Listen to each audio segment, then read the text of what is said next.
Good morning, children. Sairam. Welcome to your History and Political Science class.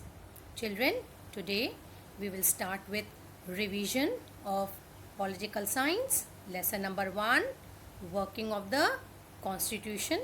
Children, I hope revision of this lesson will definitely be helpful for you to prepare for your upcoming exam. So let us start the revision of this lesson. Okay, children? Now, first let us learn what is a constitution.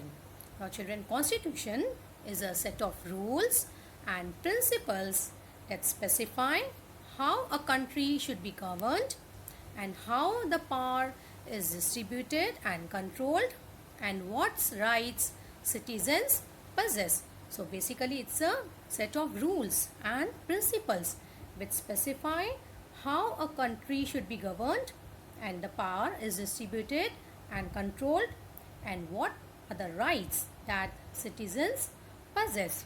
Children, our constitution, it came into force on 26 January 1950 and since then the government has been working with the principles of the constitution. So government is working as per the principles. Whatever the principles are laid down by the constitution, it is working as per that. So it came into force on 26th of January 1950. Now what are the objectives of the constitution? Now the objectives of the constitution are to establish a secular democratic republic, ensure that citizens get justice and their freedom is protected. So secular, children, what do you mean by secular? Secular means there should be equal respect for all the religions. So establishing a secular democratic republic and ensure the citizens get justice and their freedom is protected. Okay. Now, children, what is democracy? It is government for the people, of the people and by the people. So in democracy, the power is in the hands of the people. So the power lies with the people.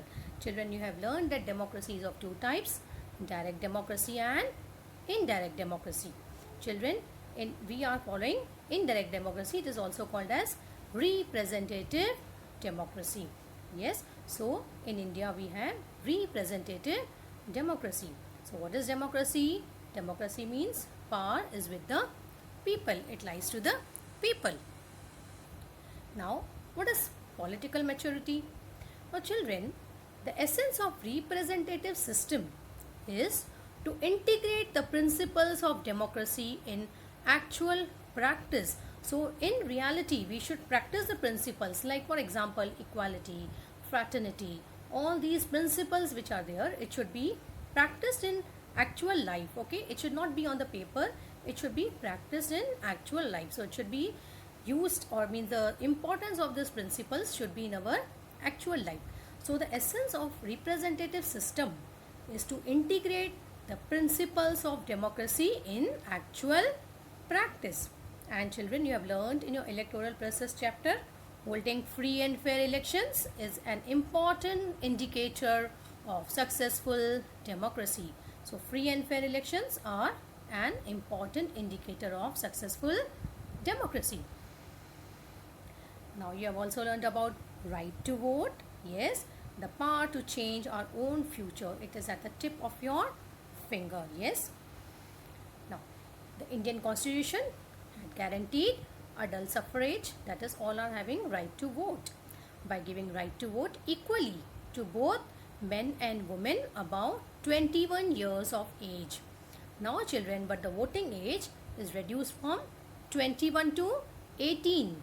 So because of that, everyone, that is the young people, that all of them have the right to participate. They can participate in the affairs of the government.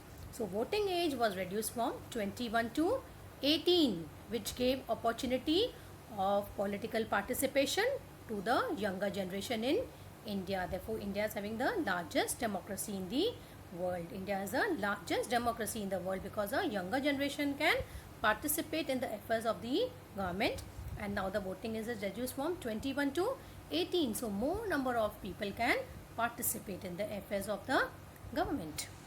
Okay, now children, let us see what is decentralization of power? Now children, decentralization of power means basically it is to divide the powers. Okay. Now decentralization of power is central to democratic government. It controls the misuse of power and creates opportunities for political participation of common people, that is at the village level, gram panchayat, zilla parishad. Okay, even they are given the rights to participate in the affairs of the government. So the 73rd and 74th amendment to Indian Constitution gave constitutional status to local self-governing institutions and increased their powers. So children, very important, decentralization. What is the use of that? It controls the misuse of power and it creates opportunities for political participation of common people. And the 73rd and 74th amendment to the Indian Constitution, that is the changes which has been done in the Constitution. It gave constitutional status to local self-governing institutions and also it has increased their powers. Now children, next, right to information. Now children, right to information, it was established in 2005. Now children, here increased communication between citizens and government helps in strengthening democracy and building a relationship of trust between them. So if there's a good communication between the citizens and government, then it will help in building or it will help in strengthening the democracy and it will build a good relation, that is a good relation of trust between the government and the citizens. So right to information had made the government more transparent and reduce the element of secrecy in its working. So it is totally transparent. Okay, so it has become very transparent and there is no secrecy. It has reduced the element of secrecy in its working. So all the citizens, they have this right to information. Okay, it is very important. Okay, right to information, 2005. Now social justice and equality. Children, now social justice and equality, very important objective of our constitution, social justice and equality. Now children, to establish social justice, what is this social justice? How we can establish social justice? Children, we have to remove the conditions which are responsible for injustice. Okay, now what is this injustice? Injustice is done, for example, some people are deprived of education. If suppose somebody is not having the right to vote, these are all the injustice, right? So it is very necessary to remove the conditions that are responsible for injustice and insist on giving equal status to all. All are equal, men, women, all are equal. So equal status should be given to everybody. There should be no discrimination on the basis of caste, creed, religion, language, place of birth, gender, race, property, etc. So there should be no discrimination on these grounds. Equal opportunity should be given to all the individuals to achieve development. That is basically, as I told you, some people are deprived of education, the weaker sections, okay, minorities and all. For example, they are not given certain rights. So that is injustice. So we have to remove all that conditions which are responsible for injustice and equal status should be given to everyone. There should be no discrimination based on the grounds of caste, religion, language, etc. So equal opportunities of development, very important. All should be given the jobs. Okay, then women should be given their rights. Okay, men and women, there should be no discrimination. So equal opportunity should be given to all the individuals to achieve development. Now let us see what are the efforts made in India to reduce inequality. Actually, let us see what are the efforts made to reduce inequality. Policy of reservation of seats is meant for those sections who have been deprived of the opportunities for education and employment. As I already told you, some people, they might be deprived of education, of employment. So here policy of reservation of seats is very important effort which is taken. Okay, it is meant for those sections who have been deprived of the opportunities for education and employment. So the first effort which is made is policy of reservation of seats. Now next is the Scheduled Caste and Tribes Prevention of Atrocities Act. It is very important act for establishing social justice and equality. Any act of atrocity committed against them is liable for punishment. So these scheduled castes, scheduled tribes, okay, there is a Prevention of Atrocities Act, okay, for them, and any act of atrocity committed against them is liable for punishment. So this is basically done so that we have a social justice and equality, so that we can establish social justice and equality. Now next is minority rights. Let us see what is done for the minorities. What are the provision for minorities? Okay, provision for minorities. The Indian Constitution prohibits discrimination on the basis of caste, religion, race, language, and region. It protects their rights to equality, freedom, right against exploitation, etc. So there should be no exploitation. Okay, so the minorities, the Indian Constitution prohibits the discrimination on the basis of caste, creed, religion, language, etc. And Constitution C2 is that it protects the rights to equality. They also given the equal status, okay, employment opportunities, education, okay. So all these things are done for establishing equality and justice in the society. Now, what are the laws relating to women and provisions for representation? Now, children, we talk about women empowerment, right? So, let us see what are the laws relating to women. Now, here, equal share in the property of the father and husband, Dowry Prohibition Act, and children, regarding the representation, 33% of seats in local self-governing institutions, okay. So, women are having 33% of seats are reserved for them. So, what are the laws?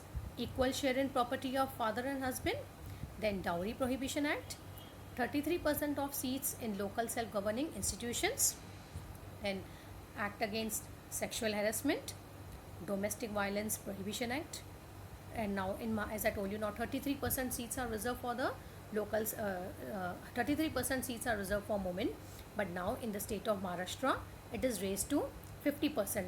In Maharashtra and some more states it is raised to 50%, but overall it is 33%. But now in Maharashtra and some more states it has been increased to, or you can say raised to 50%.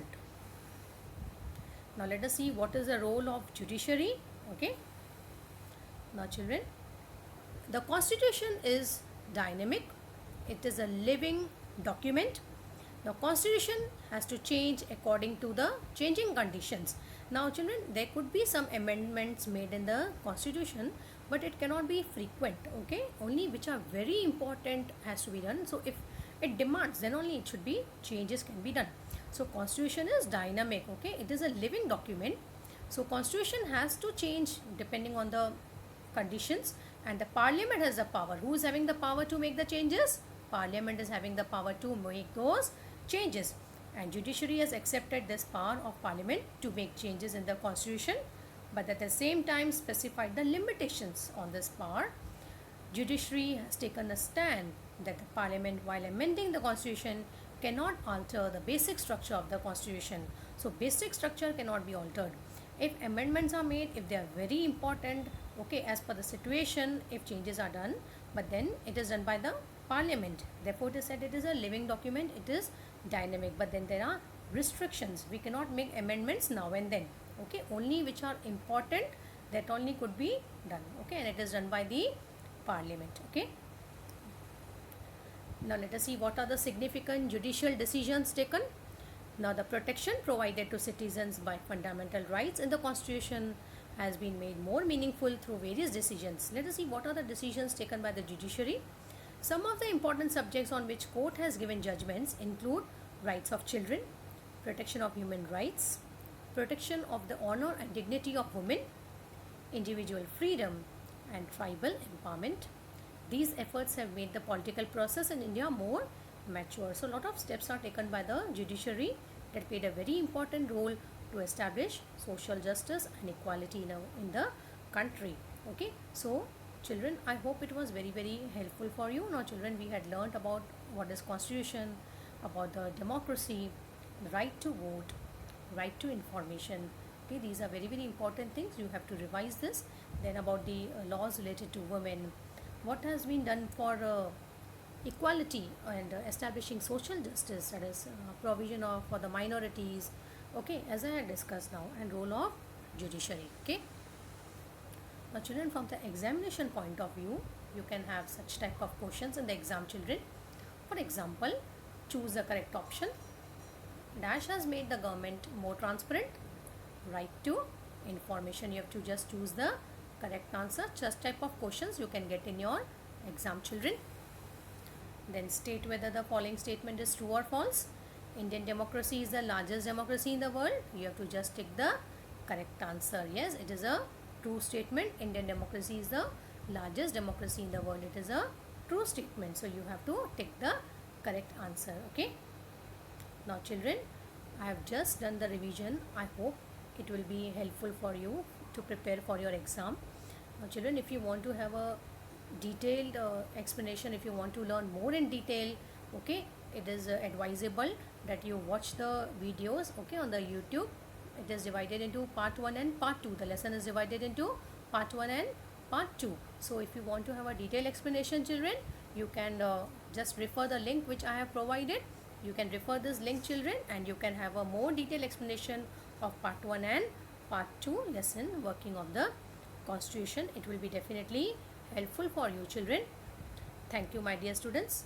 I hope this revision lecture was very helpful for you, and it will definitely help you to prepare for your exam. Okay, children. Thank you, children.